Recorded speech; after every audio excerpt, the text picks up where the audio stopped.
Hello friends, இன்றைக்கி நம்ம கிச்சனில் ஒரு டேஸ்ட்டான அதே சமயத்தில் ரொம்ப பர்ஃபெக்டான ஒரு ரவா லட்டு எப்படி செய்கிறதுன்னு பார்க்கலாம் வாங்க. இதுக்கு நம்ம 1 கப் ரவைக்கு 1 கப் சர்க்கரை எடுத்துக்க போகிறோம். அந்த 1 கப் சர்க்கரையை இந்த மாதிரி மிக்சியில் போட்டு அது கூட 2 ஏலக்காயும் சேர்த்து அதை நம்ம பவுட்ரு பண்ணி எடுத்துக்கலாம். இந்த மாதிரி செய்யும்போது நீங்கள் வந்து சுகர் சிரப் எடுத்து கம்பி பதம்லாம் பார்த்து நீங்கள் செய்ய வேண்டிய அவசியம் இல்லை. பிகினர்ஸாக இருந்தால் கூட இதை ஈஸியாக செஞ்சிடலாம். இந்த மாதிரி நல்லா நைஸ் பவுடரை அரைச்சி எடுத்துக்கோங்க.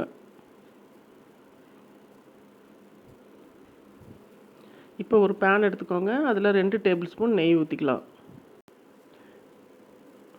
நெய் சூடானதுக்கப்புறமா ஒரு 15 முந்திரி பருப்பை லோ ஃப்ளேமில் வச்சு நல்லா கோல்டன் ப்ரௌனாக வறுத்து எடுத்துக்கலாம். இது வரைக்கும் நம்ம சேனலை சப்ஸ்கிரைப் பண்ணாதவங்க சப்ஸ்கிரைப் பண்ணிவிடுங்க. பக்கத்தில் இருக்க பெல் பட்டனையும் ப்ரெஸ் பண்ணிவிடுங்க.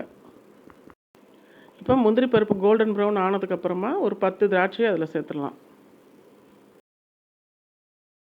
இந்த ரவா லட்டு ரெசிபி நம்ம ஈஸியான ப்ரொசீஜரில் சொல்லியிருக்கோம். பிகினர்ஸ் கூட ஈஸியாக செஞ்சிடலாம். கம்பி பதம்லாம் எடுக்காமல் ஒரே பேனில் நம்ம ஈஸியாக செஞ்சு முடிச்சிடலாம்.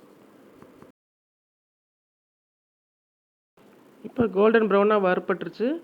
இப்போ நம்ம 1 கப் ரவை எடுத்துருக்கோம் இல்லையா, அந்த 1 கப் ரவையை அதே நெய்யில் போட்டு நல்லா வாசனை வர அளவுக்கு அதை வறுத்துருங்க. இதையும் நீங்கள் லோ ஃப்ளேமில் தான் வச்சு வறுக்கணும். ரவை வந்து அடி பிடிச்சிடக்கூடாது. அதை நம்ம நல்லா வாசனை வர அளவுக்கு வறுத்து எடுத்துக்கலாம். லோ ஃப்ளேம்லேயே வச்சு வறுக்கணும். நம்ம ரவா லட்டோட டேஸ்ட்டே வந்து நம்ம ரவையை வந்து வறுத்து எடுக்கிறதுல தான் இருக்குது. அதனால் நீங்கள் ஒரு 10 நிமிஷம் அதை லோ ஃப்ளேமில் வச்சு அதை நல்லா வறுத்து எடுத்துக்கலாம். ரவை வந்து சீக்கிரம் அடி பிடிச்சிடும். அதனால் கையெடுக்காமல் அதை வறுத்து எடுத்துக்கோங்க. இப்போ 1 கப் ரவைக்கு 1/4 கப் தேங்காய் பூ சேர்த்துக்கலாம்.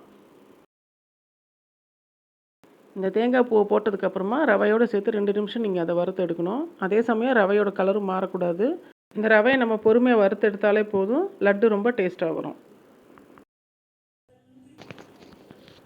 இப்போ நம்ம பவுட்ரு பண்ணி வச்சுருக்க சர்க்கரையை அதில் சேர்த்துடலாம். நம்ம 1 கப் சர்க்கரையை பவுட்ரு பண்ணும்போது அது 1/4 கப்பாக கிடைக்கும். அதையும் அதில் சேர்த்துருங்க.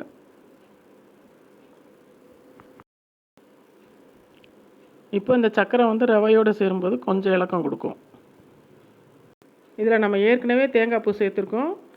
அடுத்து வந்து நம்ம பாலும் சேர்க்க போகிறோம். உங்களுக்கு வந்து 1 மாதம் வரைக்கும் அந்த லட்டு நீங்கள் வச்சு சாப்பிடணும்னு நினச்சிங்கன்னா தேங்காவையும் பாலையும் ஸ்கிப் பண்ணிவிடுங்க. அதுக்கு பதில் நெய் ஊற்றி நீங்கள் அந்த லட்டை பிடிச்சிக்கலாம். இப்போ சூடான பாலை ஊற்றி இந்த லட்டை நம்ம பிடிச்சிக்கலாம். எனக்கு 2 டேபிள் ஸ்பூன் அளவுக்கு பால் தேவைப்பட்டது. நீங்கள் கூட குறைய ஊற்றி எனக்கு அந்த லட்டை பிடிச்சிக்கலாம்.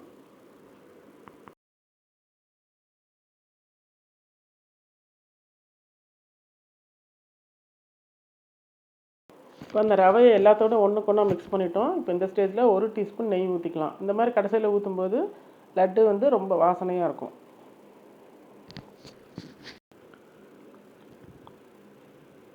இப்போ இந்த மாதிரி எல்லாம் ஒன்றோட ஒன்று மிக்ஸ் பண்ணதுக்கப்புறமா நம்ம ஸ்டவ்வை ஆஃப் பண்ணிடலாம். இப்போ வந்து நல்ல இலக்கமான ஸ்டேஜில் இருக்குது. இந்த ஸ்டேஜில் நம்ம கையில் கொஞ்சம் நெய் தடவிட்டு அதை நம்ம இப்போ பிடிச்சிடலாம். உங்களுக்கு எந்த சைஸில் வேணுமோ அந்த சைஸில் நீங்கள் பிடிச்சிக்கலாம். முதல்ல பிடிக்கும்போது இந்த மாதிரி தான் இலக்கமாக இருக்கும். அப்புறம் நேரம் ஆக ஆக அது லட்டு வந்து நல்லா டைட் ஆகிடும். அவ்வளோதாங்க, நம்மளுடைய ஸ்வீட்டான ரவா லட்டு ரெடி ஆகிடுச்சு. இதை ஈஸியாக பண்ணிடலாம். பிகினர்ஸ் கூட ஈஸியாக இதை பண்ணிடலாம். மேக்ஸிமம் வந்து நீங்கள் 15 மினிட்ஸில் இதை நீங்கள் பண்ணிடலாம். அதுக்கு நீங்கள் கண்டிப்பாக உங்கள் வீட்டில் நீங்கள் ட்ரை பண்ணுங்கள். எல்லா ஃபெஸ்டிவல்ஸ்க்கும் உங்கள் வீட்டில் நீங்கள் ரவா லட்டோட ஸ்டார்ட் பண்ணுங்கள். இந்த வீடியோ உங்களுக்கு பிடிச்சிருந்தால் லைக் பண்ணுங்கள், ஷேர் பண்ணுங்கள். விஜயராம் ரெசிபீஸ்க்கு சப்ஸ்கிரைப் பண்ணுங்கள்.